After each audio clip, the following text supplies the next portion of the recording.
really, I don't have any injuries to announce to you. So all in all, a good football game. I was impressed with all three phases and the job that we did there. All three phases contributed. They overcame some things offensively and defensively. It was great to see get 17 points off of turnovers, which I thought was which was big. Dan Sorensen, I thought, played a heck of a game, and as did Pringle with his return. And I thought defensively we were just sharp. They had a couple runs, but other than that, there wasn't much there on that. And I think this is a good football team. I think Vic has done a nice job. It's a tough football team.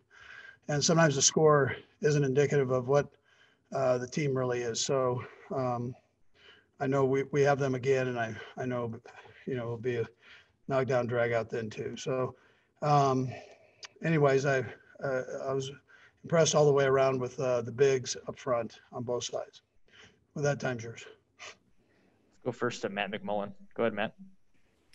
Hey, Coach, just as the guy that oversees everything here, offense, defense, special teams, how exciting was it to score in all three phases tonight?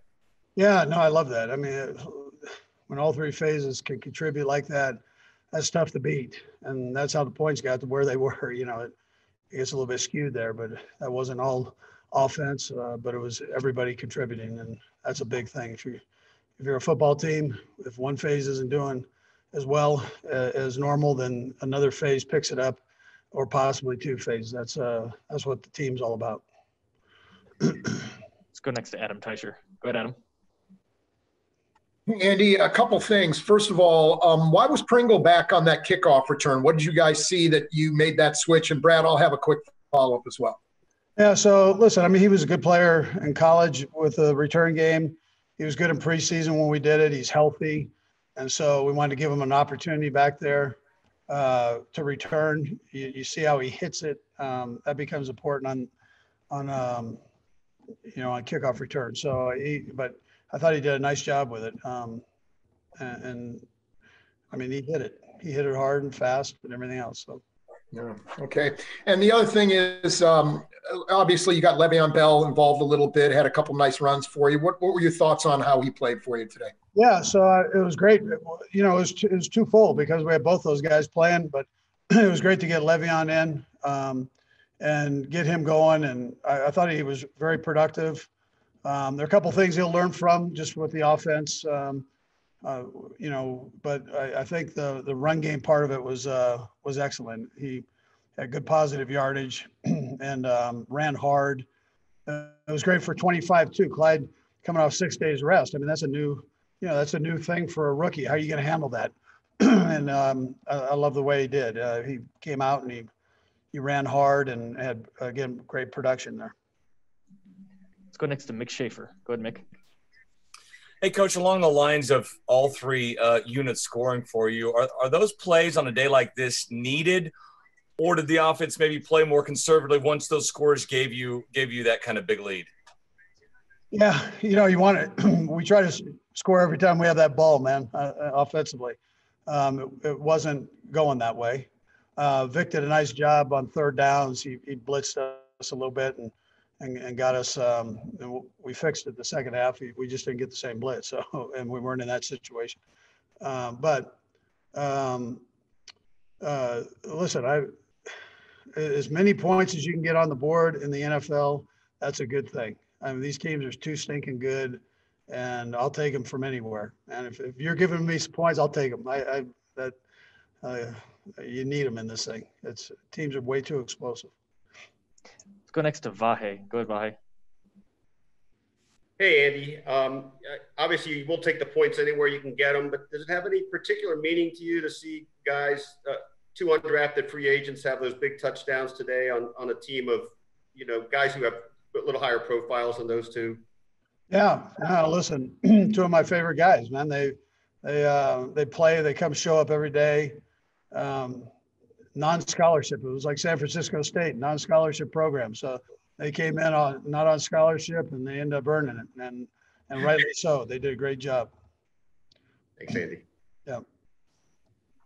Let's go next to Nate Taylor. Go ahead, Nate. Hey, Andy, my question is somewhat of a follow-up to Vahe's, but considering that Patrick, arguably and reasonably so, gets much of the attention on the team, what does it say that he can look out and see that his teammates can perform at such a high level to where he doesn't have to be a superstar every game? Yeah, Nate, I deal with him every day, and all he wants to do is win. I mean, it's crazy for being just what you're saying. I mean, you know how he's wired, but I mean, that's what's real every day. Now he wants to, rip your heart out when he's out there playing. I mean, he wants to do well and do all that, but when other people, when other people are scoring, he's jumping up and down likewise. So it doesn't, he just wants to win, and that's the beauty of him. Yeah. Got time for a few more. We'll go right down the line. Sam, Pete, and then Sam. Go ahead, Sam McDowell. Hey, Andy. A couple of weeks ago against the Raiders, your defense took some heat for the way they played in that game. Back-to-back games now, just 16 points each, 4 turnovers today. Could you sense something coming off of that Raiders game, whether it be in practice that next week or a meeting or something, that these guys were going to bounce back in the way that they have? Yeah, I don't think none of us coached very well, and none of us played very well in that game. And so I thought it was, I could definitely sense it on the defensive side where they wanted to put the hammer down and do better. Big, great focus there. Spags has done a nice job, as the other coaches have, and you got a lot of proud players there. So they really bared down and had a couple of nice games here.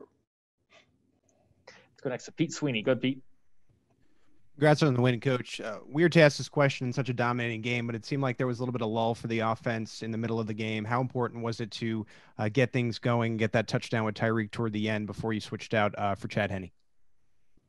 Yeah, so we had a couple of them right there, and that was good to get those. And then we were able to get down there and drive. We need to do better in the red zone is what we need to do. We drove down the length of the field and didn't do very well once we were there. So, but points in this game were important. I thought it was good to get a couple touchdowns in there, mixed in there. But listen, I'm just glad. Listen, the way too competitive in this league. So I'm not resting on all that. We'll get better. We'll get better. We'll correct the mistakes and get better. And it starts with me, and so we roll and get things corrected up. We'll go to Sam Mellinger with the last one. Go ahead, Sam. Andy, I realize you guys won the Super Bowl last year, right? And I might be setting myself up here because I don't think this is necessarily the way you think. But it seems like this group has so many different ways to win a game. I'm just curious if you think this has the potential to be the most complete team that you've had here. Yeah, I think time tells on those things. Every week's such a challenge in this league. There's so much parity in the league. And, I've heard people say, when they're watching the college game, they go, well, we got one good game here, one good game there. You turn on the NFL and every game's a good game. It's just how it rolls because of the parity within the league. So you have to be on every week. And that's a challenge. That's a challenge. The expectations are high amongst our players, amongst the coaches. And how do you sustain that? How do you keep that rolling? And so it's character, and it tests you there, and you got to bear down every week to do that.